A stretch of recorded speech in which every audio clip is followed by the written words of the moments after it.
Championships. Stick around. Field Championships earned 9 of its athletes All-America honors for 2007. Senior Michael Robertson finished second in the discus with a throw of 62.08 meters. We tagged along with Michael as he watched his Stanford teammates on the final day of competition. This is Michael Robertson from Stanford University with CSTV here at the final day of NCAA Track and Field Championships. I don't think my performance warrants TV. No? You talk about, come on. I mean, I'll be on TV. You know, that's funny. This is my old housemate, Graham Hosty, and current All-American in the pole vault. He did a great job. Thanks, Mike. Lindsay Allen, steeplechase phenom, a school record holder, and apparently I just found this out now, Pac-10 record holder. Of course I didn't know this now, I apologize, but I did know you broke the school record in the prelims, right? So how did that feel? It felt pretty good. I guess I was more excited about making finals at the time because that was kind of the objective of the race. So this is team captain Ferranmi Okunlami, as I call him Doctor, soon to be medical student, and competed in the triple jump. What NCAA is this for you? This is my second NCAA appearance. And how'd you feel about it? I had mixed emotions since it was my last one, but I didn't quite perform as well as I would have liked to. And looking back on your Stanford career, how do you feel about you know, your team, your coaches, and making 2 NCAA championships? Well, you know, I love my teammates, I love my coaches, and I think this has been some of the 4 best years of my life. Is there a reason you wear blackout mirror shades? Well, the thing is, I like to walk by people and make sure that they can see themselves in me, because I want everyone to be able to find a little piece of themselves in Ferranmi Okunlami. Right now, we're about to start the 1500.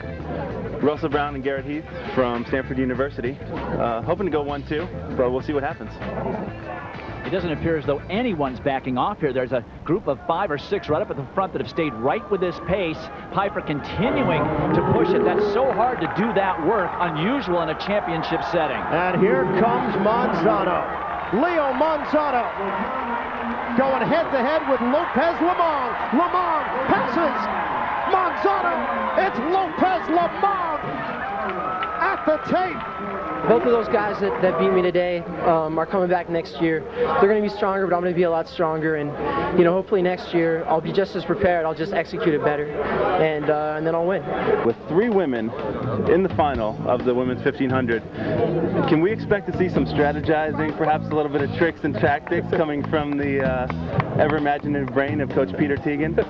Well, I know they pulled some pretty good stunts at Pac-10s, and it turned out to work pretty well. They actually went 1, 2, 3. They swept it at Pac-10s with some front running by Ariana. So I wouldn't imagine they do it here. I think they're just going to try to run tactical, stay with the leaders, and go hard at the end. But you never know. Maybe this is just a thrower's perspective, but if I was coaching the 3 of them, I would have them jump out into a real quick lead in the first 200, link arms, and try and take up probably the first 6 lanes, and we might see something spectacular here. Just have to hold on and see. These 2 athletes running right together, but right behind them is Felnagel in the light blue of North Carolina. They seem to sort of be forming a wall and making it difficult for anybody to go around them that would want to change the pace or change what's going on. Here comes Lambie now into the lead. She's gotten a little break here as the pack now tries to respond. The 2 sophomores from Stanford now done what they've been designated to do, and now Lambie forging out on her own. The ACC champion challenging the Pac-10 champion, and it will be Felnagel going to the front. Bree Felnagel, sizable lead on Lambie. The Tar Heel sophomore will take the women's 1500 meters. This is assistant coach David Vital, who works at the distance. You want to comment on those races? I mean, I think they were trying to go for some higher places, but they both set PRs. Russell Brown, Garrett Heath, Ariana all got PRs. So we were pretty happy with it. That's Russell's first time under 340, and he ran 337. so that's really good. That's actually getting really close to the Olympic A standard. Garrett Heath almost broke 3:40, but it was a PR by about 3 seconds, and Ariana PR'd by about 2 seconds. So we're really happy with them. We're proud of them, and I'm sure they wanted higher places, but you know, it comes in the future. And also, Mikey, our second place. Nice job.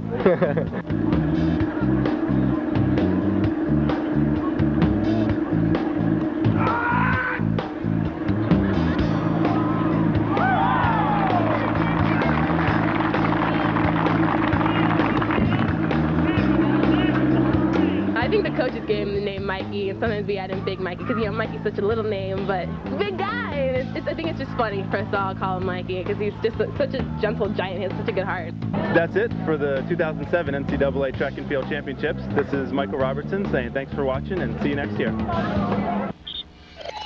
The baseball team also finished the season strong, winning 9 of their last